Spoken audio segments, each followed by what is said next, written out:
He was indicted in January 2015 on charges of being a school employee and having sexual contact with a student under 19 years old. Hey y'all, welcome back to the channel. So today we're reacting to another storytime video. She did her own version of Who the F Did I Marry? And from the comments, it's looking like this girl married her teacher. Let's get into it. Hi, my name is Amy, and I'm fixing to give y'all the story time and a little bit of Who the F Did I Marry? Last time I posted this, I was pretty much bullied and threatened into silence. And now, I mean, it's 9-10 years out. So, you may remember me a couple of years ago, I had posted the story time of how I married my high school teacher. So I'm going to re-put that out there because I was pushed into deleting it when it's my story and other parties could have came out with their story. So whenever I was 17, I was, of course, a senior in high school. One of my teachers, my last period, had slid his number around in a time for me to call him. I had been told that him and the wife were getting a divorce, they weren't living together, and all that came out, and it was not true. He had lied. He was probably my teacher from 9th or 10th grade to my senior year. So we had built a... I'm sorry, I just had to step in on this part. She said that he slid his number around to who? Other kids? Oh my goodness. Let's get into it. I mean, I guess a friendship or relationship. Looking back now, it was definitely grooming, because I mean, we would talk like we were best friends, hang out, with the whole class, etc. So I truly believed that he told me that they were getting a divorce, and I believed that. I shouldn't have, but I believed it. So when I called him that night, of course I'm nervous. He was telling me that he had liked me for a couple of years. Just that past summer, he couldn't get me out of his head. Yada, yada, yada. All the love bombing that you could think of going on went on. And in my brain, I truly thought he meant it. I will say, whenever I found out that they were, in fact, not getting a divorce and that was a lie, I remember having a conversation with the wife at the time. And I want to say, she gave me so much grace that I probably couldn't give to somebody else if they had done. So I just want to put that out there. She was never rude to me. Nothing. Never once. She taught me a lot about Jesus, and if I believed in Jesus, and if I believe, what I did was wrong, which at the time, I'm 18 years old now, and I know best, etc. Nobody can tell you anything at 18. So we had continued talking, and it had been going on for about a month and a half. My dad had went out of town, and I went and stayed with him behind my parents' back. And so it was just a slippery slope after that. It had kind of made its way around school. We weren't very quiet about it. I guess you could say it wasn't very secretive because I was 18, didn't think nothing could happen, which is a lie. So it made its way around the school, and one day he had called me the night before and said, I think that they are going to come to the school and question us tomorrow. And so I was prepared for that, because one of the sisters had told him that it was getting around to his niece and stuff at the school that him and I were in a relationship. So we carried on our relationship. Then the detectives did come in. We were put in separate rooms, questioned for hours. Cops were there, all the above that you can think of. So I remember going home that night and panicking. And I get a call from an unknown number, and it's him asking what I had said to the detectives. Which, that first interview, I really didn't give a whole lot at all. I pretty much denied. Well, it was Thanksgiving break, and I remember I'm like, I'm going to have to tell my dad about this. My dad had custody of us, me, my brother, and my sister. But my plan was to tell him after Thanksgiving. Family dinner was over. Well, I get a call Thanksgiving morning, and it's my dad. And I instantly knew why he was calling me. And he had asked me about it, and I had told him the truth. And he told me that we needed to sit down after Thanksgiving.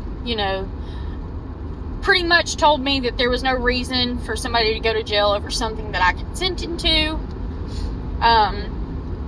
So we sat down and we had conversations, and was told that him and I were not allowed to talk anymore. And of course, being young and dumb, found a way around that. Should have just let it be, but can't take it back now.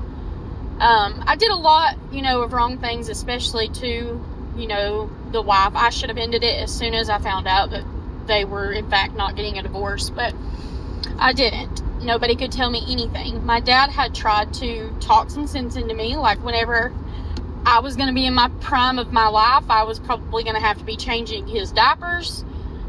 It was rough, and it was really rough. And me, I was 18, and I was fully head over heels in love. Thought that he was going to be my forever. So as soon as all this court case started coming out, of course, that's whenever his divorce was going through, finally.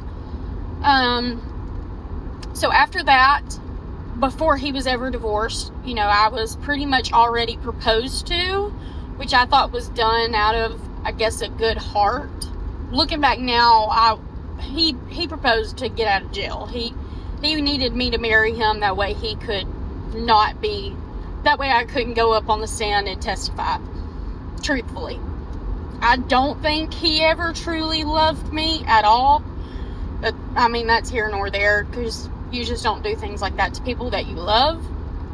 So we ended up getting married at the end of my senior year. I think it was in June that we got married, because we had to wait 60 days after his divorce was final. And on that 61st to 62nd day, we were married. And this was international news. It had been going on. We were being followed by multiple news outlets. But back to that, we were living together, married, fine, and he started being very abusive mentally at first. When we got married, it was how he was worried that I was going to go tell the world. I remember my dad sitting me down and talking about it, and I remember wanting to protect him so bad because I knew how much trouble he could get into, that I literally lied and said I was the aggressor, when in reality he put the sticky note on the desk and gave it to me that said his number and the time to call him. But I was willing to protect him at all cost. But if that even meant me getting in trouble, that's what I wanted to do. So the mental abuse started first. There was one time where we were in an argument. He had woke me up at 3 a.m. Arguing with me about it, because my dad was helping the DA, which I can't blame him. I was his baby, and some grown man who knew better didn't care. So he's yelling at me in the middle of the night to call my dad and ask my dad why my dad wants him in jail so bad. It had gotten really bad. It started on I needed to call the ex-wife and apologize for ruining her family. When in reality, all I ever did was to protect him. He had chased me down our long hallway one time to grab my phone because of how bad it was. I was trying to call his sister. And I just let all this stuff go in the morning because I didn't want him to be in trouble. So we moved to a bigger city. Things were okay for a little bit, and that's when things get rocky again. The mental abuse and the verbal abuse comes back. The things that I allowed him to do to me blows my mind, because I would have never, ever have allowed that with anybody else. So we remained married. I was working really hard because he, of course, got fired from his job as a teacher, as he should. And we had bills and child support to pay at this point. So I made sure to get a good job where I could help support both sides. You'll have to come back to part 2 for the rest. I'm running out of time. Y'all, I'm just listening and I'm speechless. I am going to give her grace because this man did a number on her, especially because he admitted to her that he was into her for a couple years now, meaning when she was in 9th or 10th grade. This grown creep of a teacher was fantasizing and wanting to be with this child. He thought he was being smart by waiting until she turned 18 to then, slip her his number. Completely inappropriate. And as somebody in a position of power, because he's her teacher, like, he should have been locked up. The person that reported them was the wife. That's the biggest chess move ever, because now you done took this lady's husband. Like I said, I'm not gonna blame her because she was groomed. I do feel bad for this young lady because now you have to then pay the wife child support. That's crazy to me because the dude, he couldn't work. He done lost his job. Not only did he groom this child, but then moved her away from all her family that he started. She said the mental abuse and things like that. That doesn't surprise me at all. He definitely married her to escape going to jail. And I just feel bad because she sacrificed a lot for the relationship, especially with her lying to protect him, just for him to be over there abusing her. Like, that's really messed up. Let us go to her part 2. Okay, so this is part 2 of Who the Fuck Did I Marry? I married my high school teacher whenever I was 18 years old, fresh out of high school. So when we went to get our marriage certificate, it was told we needed to go to a different county than what we lived in. That way that the DA couldn't block the, marriage certificate. I don't really know how that works. So we went and got our marriage certificate in Coleman County and then headed straight down to Gulf Shores and went to the Gulf Shores Wedding Chapel pretty much and got married within like an 8 to 10 hour span. So, I had to break it to my dad after that yes, we had indeed got married. Everybody was blowing me up. So when we got married and we got back, things were great at the beginning. And that's when everything started to go downhill. We moved. We constantly had people following us from the news. And it truly was sad. Looking back on it, like, I can't believe, like, I accepted what I accepted. But it is what it is at this point. I'm finally healing and growing from it. But there were certain rules that I had to follow pretty much by him whenever we got married. I could not go out without makeup, like full face of makeup every day, because it made me look older. Because he was an older man. It looked like we were, father-daughter. But he thought that if I wore makeup, that, it'd all be fine.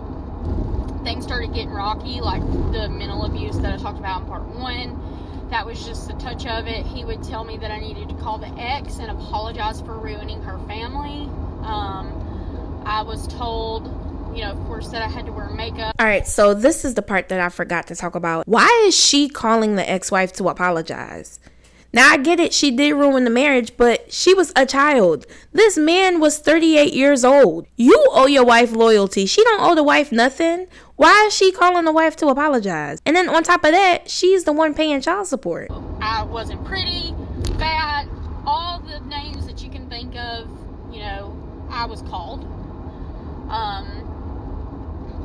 And, he would, if he didn't want that to happen to his child, it should have never happened to me, but it is what it is at this point. So life went on like that. He had several guns, and there was multiple arguments where he would put the gun to his head and tell me to end it, or he'd put it to my head and tell me to end it. And I remember there was one specific fight that we had gotten into, and it was in front of a bunch of our friends. We used to have like these little block parties with people in our neighborhood. He would end up arguing with me at the end of the night because it would be 9 o'clock. He's ready to go home. I'm 21. I'm not ready to go home. So we had ended up getting in an argument, and several people ended up after that messaging me asking if I was okay. So that was there. They had multiple red flags before that, but that kind of sealed the deal with them, that they knew I was being physically and verbally and mentally abused, financially abused, etc., when all I wanted to do was protect him. It was constantly told, are you gonna go to the news, blah blah blah, and I'm like, I was never going to. Whenever we were married, whenever I asked for a divorce, it was a couple weeks after that night, after our friends had reached out to us, he had went through my phone one night and had seen where I was messaging my dad proof of abuse, and I was messaging one of our really good friends proof of abuse, and one of our really good friends was like, this isn't worth that, like, you deserve more than that. There's somebody out there that's going to give you everything that you want and need and won't talk to you like that. So it was like a week after that, I remember I was not allowed to talk to my dad during the duration of mine and his relationship. He held a grudge against my dad because my dad was helping. She had to stop talking to her father. Yeah, you know what? And that's probably why the wife didn't fight for that marriage. She went and reported his behind to the police. I do feel bad for her because I wish the wife did try to warn her, but as she said, she was 18. She thought she knew everything. His wife was probably experiencing the same thing. And it's unfortunate that she had to experience it, but sometimes you make your bed and you do have to lay in it. Him dictating to her, she can't talk to her father. He tried to spin it, oh no, your dad doesn't like me, he has a vendetta. No, literally because of how you're treating his child. I was not allowed to talk to my dad, which was really hard because my dad had custody of us for as long as I could have remembered. I don't ever remember a time where he didn't. I was so young. So that was really hard. I wasn't mad at my dad for doing that. I mean, I kind of was, but I kind of wasn't. He was doing what he thought was best for his child, as would anybody, as would I at this point. So I was not allowed to talk to him unless, we were in an argument. He was telling me to blow his phone up, asking why he wants him to go to jail, etc. So that was kind of the gist of that. And I remember I called my dad in the middle of nowhere. I had had enough. We had a sectional couch and I was held down in the corner of it to where I couldn't get up. And of course the gun had came out again. It always did. And I remember telling my dad, like, I'm done, I'm ready to be out. And I sat in that abuse for almost 5 years. And even at the end of it, I remember talking to my dad, because whenever I asked for a divorce and he knew that I wanted one, all he was worried about was, what was I going to say to everybody? Was I going to take it to the news? Was I going to sell my story? Etc. He was never worried about losing his marriage to me because he loved me. He was worried about himself. He was selfish in that moment, didn't care. And I even told my dad, whenever I had called my dad and told him, I was like, look, I want a divorce. My dad was like, well, I thought y'all were okay. Are you just in an argument? Like, are you just mad at him and tomorrow you're going to be okay? And I had to break it to my dad that a grown man was hitting his child. And that was really, really hard. Like, it makes me tear up now because I still remember the conversation. And even in the conversation after that, and after I had showed him the proof, and he said, baby, I promise you I won't touch a hair on that man's head, nor will I pay somebody to. And I ended up having to tell my dad that I was being very, very, very abused. Mentally, physically, emotionally, anything that you can think of. I was so beat down by the time of it. Like, I truly believed everything he said, that I wasn't worthy of our relationship, like all the above. I wasn't pretty enough, wasn't skinny enough. I, had to wear makeup all the time, all of that. And that was a really hard thing to finally admit, because I would have never admitted it had people not started pointing it out, like, you don't deserve that and there's more out there. So It wasn't very long after that, my dad had told me, well, let's get some things in order, like tough it out for about a week, get your paycheck put into your physical account, not your joint account, get all that situated, and let's get you out of there. And he had planned a time for him to come up whenever my ex was at work, and we were going to move all my stuff out. So I think it was like 2 days before that, 2 or 3 days, he had woke me up and he was like, I went through your phone, like, I know X, Y, and Z, I'm not going to work today, etc. Anything that you can think of. I'm coming home from work, like, I can't believe that you would do this, yada yada yada. I mean, it was just nonsense after that. So I remember calling my dad and one of my really good friends in the neighborhood, because I knew he would be home, that I had already told them what had been going on, and I was like, look, he's coming, he went through my phone, like, he's coming back from work, and I'm worried. So he gets back from work, and of course the gun and everything starts coming out, and I remember calling the friend, and he had me by the arm on the phone with him, and I just remember the friend being like, let her go or I'm gonna come down there. My dad was like, call the cops. I ended up going to work because I had to work that night.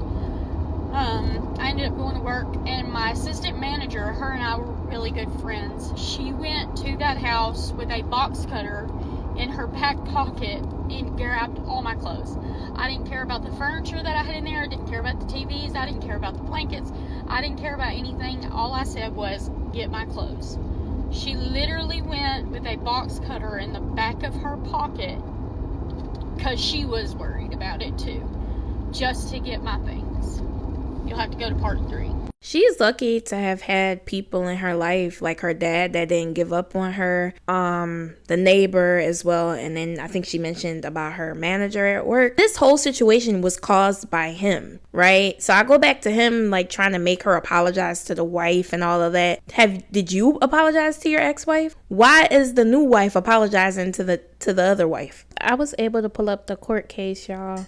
It happened back in 2015. So the former teacher, was indicted for an inappropriate relationship with the student. He was indicted in January 2015 on charges of being a school employee and having sexual contact with a student under 19 years old. The indictment specified kissing and spending the night with the victim. Trifling. So they got married in June of 2015, and this was right after he divorced his wife. So the prosecutors argued the marriage was a sham intended to prevent Amy from testifying against him, which she already stated, invoking spousal testimony privilege under Alabama law. Yeah, he used the law basically against the law, and he benefited from it. He definitely did. Alabama law explicitly states that consent is not a defense for a school employee having sexual contact with a student under the age of 19. So if she was a little older, it would have been fine, making such an act a felony. However, the marriage created a legal hurdle for prosecutors due to spousal privilege. That's the only reason he married this child. He married her to evade from going to prison. And I want to say, like, you know, this is national, international news. This isn't to embarrass anybody. It's part of my healing journey for my story to get out there. So whenever she went and grabbed my clothes, I had moved in with my mom. I was staying with her a little bit, my best friend.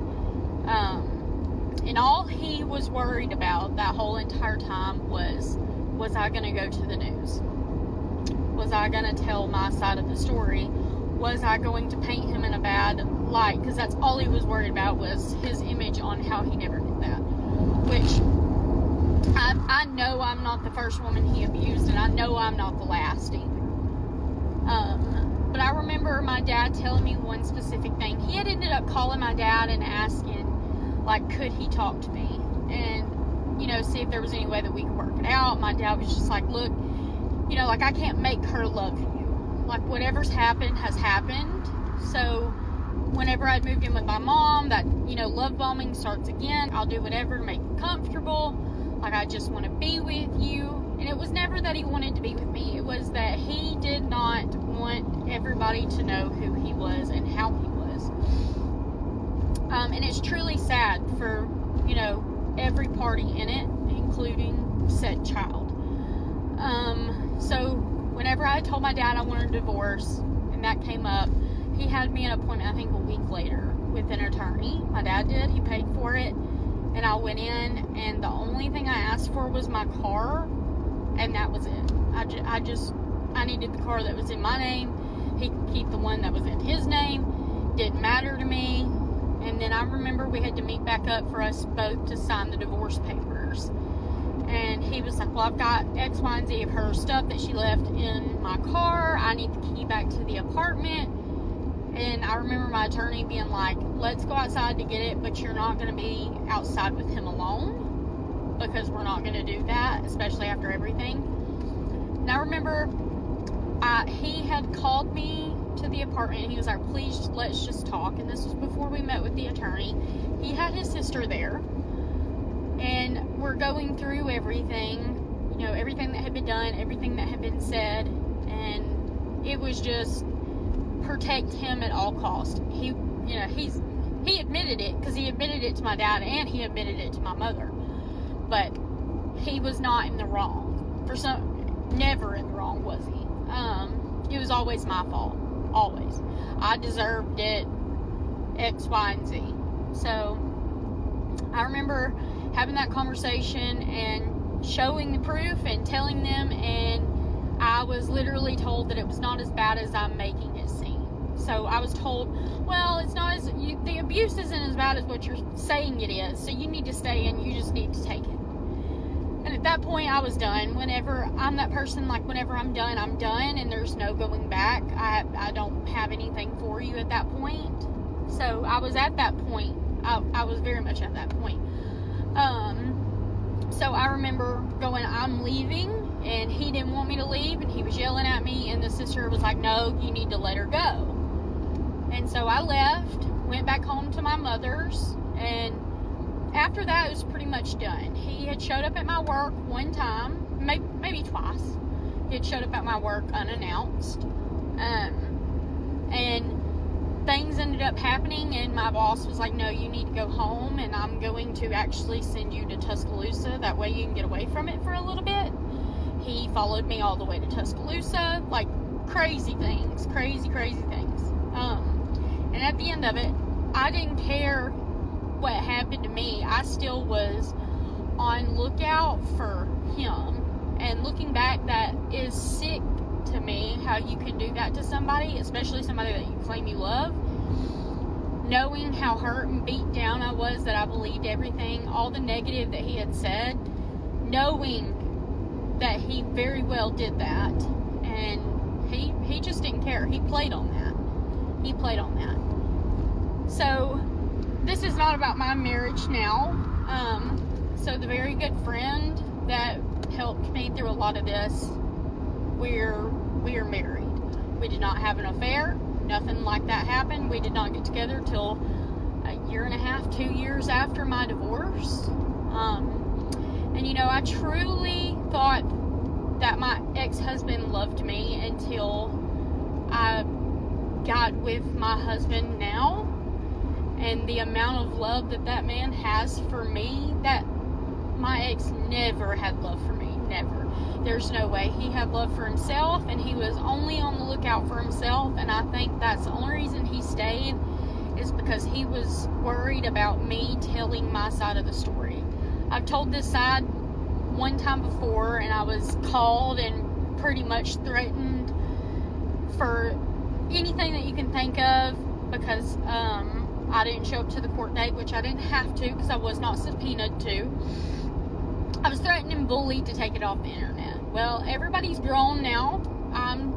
I truly believed at the end of it, like, I literally thought it was just me and I was depressed. I literally went and got myself on medication because I thought it was just me. I was depressed, etc. And now that I'm in therapy, I've been in therapy since about 6 months after we divorced. It was a very, very, very downward spiral for me after that. That I couldn't come to terms with what I had allowed that grown man to do to me, and it just ate me up. It ate me up. I'm actually on the way home from therapy right now, which is, partly the reason why I'm telling my story. And I used to say, like, I don't know how, like, I can't forgive him. How do I move on from this now? And, at the end of the day, like, I don't forgive him for him. I forgive him for me. I forgive myself and give myself grace, because no, I did not deserve that. But I was so also mad at myself that I had stayed and I allowed that to happen to me. So, I'm sorry to myself. Like, I try to give myself grace with that, because that's just a hard thing to go through at 17, 18, 19 years old. Looking back now, like, I see all the red flags, but then, like, I was 17 and 18, you couldn't have told me. I knew everything. I truly believe that the whole frontal lobe thing, once that develops, like, you see a whole different side. Ooh, y'all, her story was pretty intense. I'm glad she made it out, and oh my goodness, that she married the man that, like, got her out of the situation. I thought that was cute. What 38-year-old, because that's what she said, he was in his late 30s, around 37, 38. They got married when she was 18. This relationship started before she turned 18. So she might have been around 17 when flirting and, having sexual relations, because according to the article, she was spending the night with him. They didn't get married until after she turned 18. They were absolutely messing around when she was 17. It's how he went about it for me. And then the fact that everybody in the school knew. And kudos to the ex-wife for snitching, because absolutely not. Not only are you ruining your family, because he had kids with the ex-wife. Not only did you ruin, that family, but now you're taking this child down with you. They didn't have a kid together. I thought they did, but they don't have any kids. She's very lucky to have escaped that relationship scot-free. Nothing tethering them together. She's very lucky. Let me know if y'all have ever seen Pretty Little Liars. It was a TV show that came on, like maybe around 2014, 2015, around when this was going on. So it's like a high school kind of like teenage drama.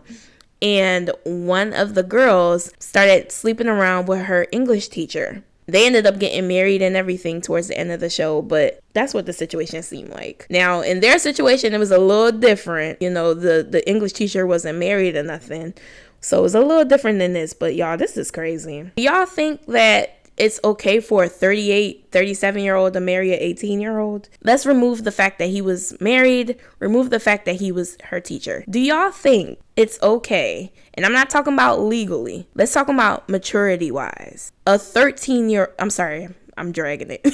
An 18-year-old and a 38-year-old man getting married. What are your thoughts on that?